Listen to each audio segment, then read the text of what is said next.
I know there are people out there who would disagree with that, but every time, you know, you Rams can't, fans. well, you can't be on the air, whether it's on my ESPN radio show or whether it's here or whether it's walking the streets where you have people who will call the Patriots cheaters or whatever. You know what? You don't get to have it both ways. Is Tom Brady one of the greatest, if not the greatest quarterback in history, or is he not? Is Bill Belichick one of the greatest, if not the greatest coach in history, or is he not? You get to a point where you say to yourself, excuse me, look at what they have done. They weren't cheating when they were down 28-3. Okay? They weren't cheating, you know, they weren't cheating when they lost those 2 Super Bowls to the Giants. Okay? They didn't cheat when they sat up there and went up against Seattle, all right, which was after Deflategate, mind you, had transpired just 2 weeks earlier. All right? At some point in time, your credentials, what you accomplish, speak for itself. Here is what I know. I would give anything for the Knicks or the New York Jets to have a Tom Brady or a Bill Belichick type individual presiding over our franchise, whether it's the star player or a star coach. I would give anything for any New York team to give me what they have given Foxborough, what they have given, that God bless the Yankees, what they have given, you know, Massachusetts and what have you. Bill Belichick and Tom Brady are nothing short of phenomenal. It is time for us to pump the brakes and respect what they bring to the table, because what they have brought has been better than anything anybody has brought to the table over the last decade and a half. Or ever, really. I mean, Bill Belichick's the greatest coach of all time. And in spite of the fact, I don't care at all about the Jets. In fact, I do not wish them success. I'm a Giants fan.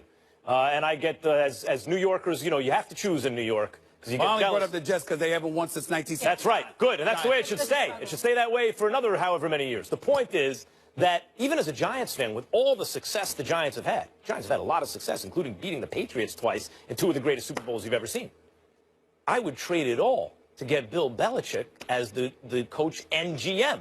Because as good a job as the Giants coaches and GMs have done, no one's ever done the job Belichick's done. Of course I want that guy as the coach and the GM. But when people say leave the Patriots, by the way, he should have been. He was the defensive coordinator for the Giants. When people say leave them alone, to what exactly? Like, why exactly? Let's review what happened here.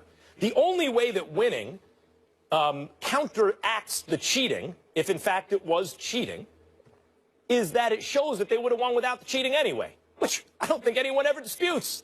I mean, when they found them with the balls in the AFC, they are people who they do dispute it. They say they win because they cheat. Okay, in that case, I can't speak for them. But what I will say is that their cheating, if it was cheating, probably helped them in some marginal way and ultimately wouldn't have mattered. When they got caught using the deflated footballs, they were in the middle of putting a waxing on the Colts. It's not like that was a close game. It's not like anyone after the game said, see, the only reason they beat the Colts is because of deflated footballs. So that issue aside, what are we exactly doing here? So they've been involved in multiple cheating scandals. They have challenged the commissioner, the authority of the commissioner. As a result, they wound up resting the greatest quarterback of all time 4 weeks in the beginning of the season, maybe helping them the rest of the season, increasing the trade value of their backup quarterback. They can probably get a first-round pick for him now, and ultimately facing the chokingest team in the history of the Super Bowl in the Atlanta Falcons and winning yet another Super Bowl. Like, leave them alone. This is like the greatest thing that ever happened to them. No, but they have motivation, us against the world. The asterisk next to their name. Time out. Last time I checked, integrity matters.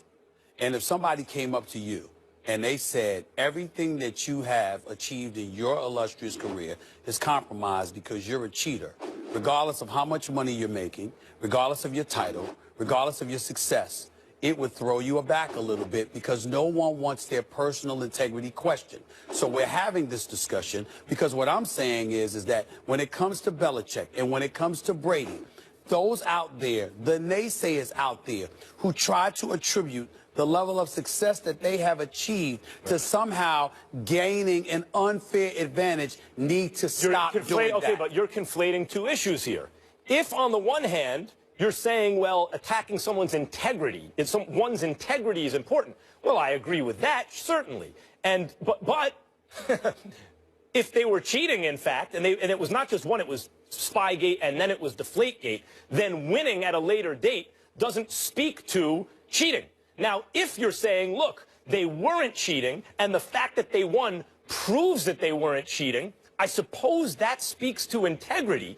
But really, all you can say about winning is that it proves that if they were cheating, it didn't make a difference. And that doesn't speak to integrity. It depends on who you're talking about. If you're talking about Bill Belichick, your points are valid.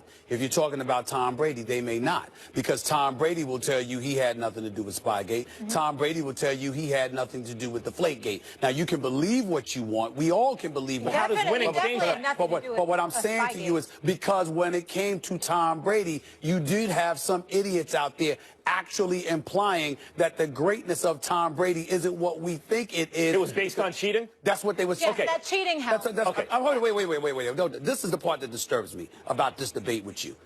You host a radio show in Los Angeles. Are you going to sit here with a straight face and tell me not a single damn soul during the time you talked about Deflategate called you up and said to you that Tom Brady ain't as great as he is, that you know what, he cheated? Nobody said that? Actually, most of the argument centered around the fact that you can't call the greatest ever a guy who cheated based on the idea of honesty, not based on the idea that the cheating made Tom Brady better. Max, don't tell me that callers who called you up dissected that intimately between the two. They will call you up. We both deal with callers every day. You trying to tell me that callers sat up there you want perfect unanimity? I'm just saying, like, you're going to find some people who feel that way. I'm saying, exactly. There were people out there who sat up there and said, Tom Brady ain't what you think he is because he had an unfair advantage. I'm saying, kill that noise. He is everything we think he is. If by this question what we mean is we should leave the Patriots alone because they're better than everyone, I feel sorry for anyone who doesn't understand already a long time ago the Patriots are better than everybody else on a yearly basis. To answer the question I asked Stephen A., yes, it's time we leave them alone. As someone who grew up in New England as a Giants fan, and you hear Deflategate and Spygate, I'm overall that these guys are the greatest. They're a dynasty. They're next level. Tom Brady is Super Bowl MVP for the 4th time, but does Tom Terrific deserve more credit for the win than his head coach? Don't go anywhere. This is going to be a good discussion. That's next.